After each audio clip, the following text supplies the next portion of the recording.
Yes, I am Honorable Professor Dr. Gbatokai Famboa Mohammed Dakinah. I fortunately acquired a lot of professions. I'm an agriculturalist. I've done a lot of agricultural work in this country. I'm a civil engineer. I built a lot of roads, LEC road, Mount Coffee road, and a lot of built for Tolbert. I'm a medical doctor, and we rose to become a Minister of Health. I'm a veterinary doctor, doctor of animal and food. I worked at the Ministry of Agriculture for many years, and was director for a lot of the veterinary bureau there. Oh, family life, well, I am married, but I'm a typical African, compact Gola man from the Gola forest. So I have many children, 13 of all.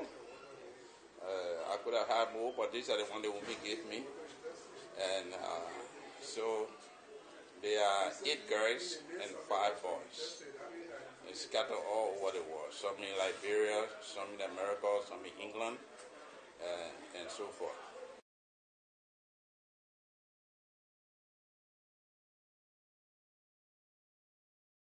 Well, unfortunately for us, like what I recommended in my handout recently, which I've written with regards to Ebola,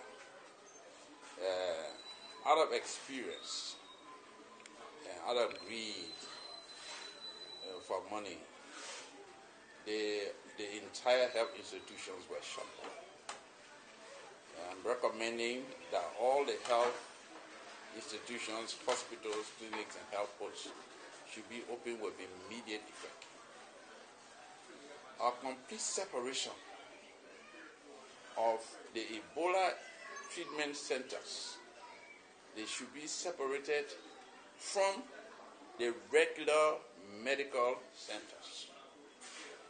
Since this is dealing with one disease, and the American and international community are here building treatment centers all over the country, they have enough centers to carry their Ebola patients. But too many patients are dying from, needlessly, from diseases that have nothing to do with Ebola. We have thousands and thousands of cases before the Ebola. Now they're mixing all with Ebola. Women come to deliver, nobody wants to touch them. They die, their patient die. Some of them have to deliver in the street because people refuse to accept it. So there should be an immediate separation between the two institutions. Like JFK, all the Ebola cases should be taken to, for example, to the new defense ministry. There's a lot of space there. And re-establish the JFK medical service. Doctors, nurses should go back. There are thousands and thousands of doctors, nurses, and health personnel that are coming in.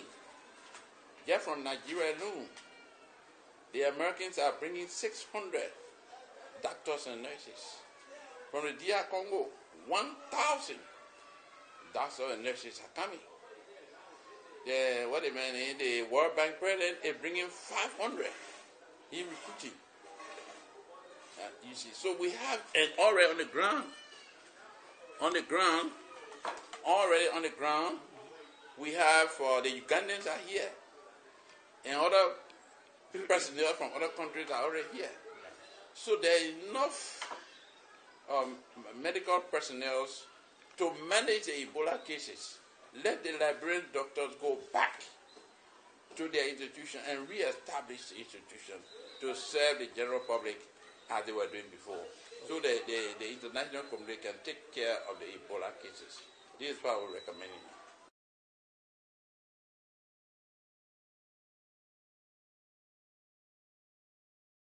Very well, because unfortunately for me, by virtue of who I am, and unfortunately for me being in Liberia, I'm a social democrat.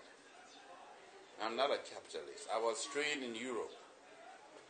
And social democrats We put the interest of the poor and underprivileged far above the demand for private profits. Whereas here, everybody here is a capitalist. Everybody, by the time they get in government, is to see how many millions to amass for himself. That is not Dakinah. And this is why I'm at odds with the government. So, getting into the Senate, I will definitely try to portray who I really am. Okay? I had the experience when I was Minister of Health, and the World Food Program used to bring a truckload of rice to us. And the deputy ministers and others were demanding 2 bags. And we should give the workers 10 cups. I said, oh, my dead body. We all come from, everybody starving.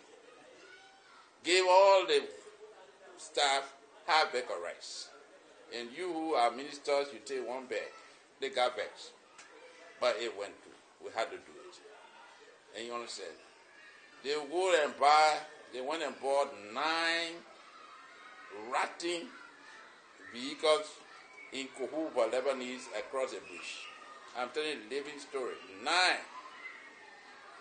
And the man painted them, ratting cars. He sprayed them, and he brought the car back there in my yard, and brought a bill of 9,000, 10,000, 15,000 that I must sign. I said, what? What's wrong with you people? How will you exploit government that they take ratting vehicles? To start one of the vehicles, here start. To start one was a problem. So I refused to sign and tried to get the vehicles back.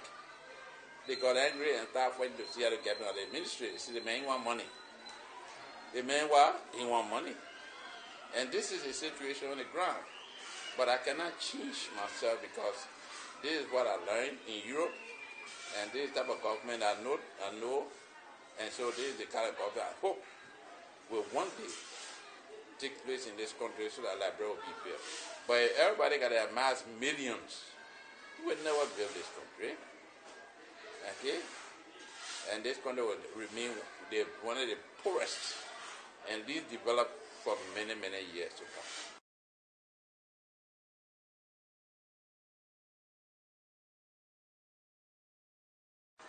The only thing is what I've been having late qualms with is what used to happen. I hope it has stopped. The heavy-handedness of the security against the civilians, where in a small little demonstration, they'll go there and start shooting the civilians with live bullets. And I hope that has stopped. But I don't think it has, because very recently in West Point, we had that incident where I think a young little fellow was killed. The second thing is, because we are capitalists, we do not value our security officers. That's the police, the army. They are grossly underpaid. Very, very seriously underpaid. Now, a man is risking his life, and you're not even able to pay him adequately to take care of his family. He has to find means of survival. Look at the poor taxi drivers who are paid less than $150, some of them less than $200. Then when the month ends, they start cutting their pay for all kind of nonsense. They have to depend on the taxi drivers and the bus drivers to survive. Then you say corruption. You talk about the corruption up there, you worry about the man who taking only $50, $25 to keep his family going. It's very bad. I went to 2D barracks. I was very, very discouraged. I had a friend there. We invited him. 2D barracks, the young men say they receive $150 a month. And they were supposed to get a bag of rice. They gave them half bag of rice a month. The $150, they cut it in half. They get $75 a month and half bag of rice. Now, how can you maintain your family on half bag of rice with 75 leftovers? Then, this is why immediately after graduation from the academy, most of them, they defect. Most of them, they go away and they abandon the force because they don't earn enough to maintain themselves and maintain their families as soldiers. Very, very bad. So the salary structure is our problem. And the senior people living at the expense of the servicemen, every time to pay, they cut their pay and give them half salary. Why? You're already making much, much more, but you still cut the salary. This has to stop. Well, the judiciary, I haven't had a lot of experience with them because fortunately for me, I have not had cases where I had to, be taken to court or to be able to have an experience with them. But the thing goes across the board. Yeah. In a capitalist country, where millions are ciphered, taken from the coffers up in the higher circle. The little that trickle down to the ordinary men, the ordinary judges. All day the judges, if you go to a court, all day they are begging for money. Oh, you don't understand me? You should put it. Every case the judge is begging for money. You have to address the table. You understand? If you can't address the table, you cannot take the case. But it's because the salary they get is so small. You see? And these people have to live at the expense of those who come with their cases and to be able to make ends meet.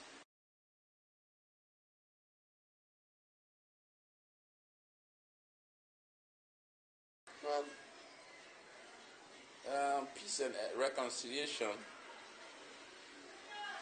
it just seems as what's going across the board. We say we have peace. And as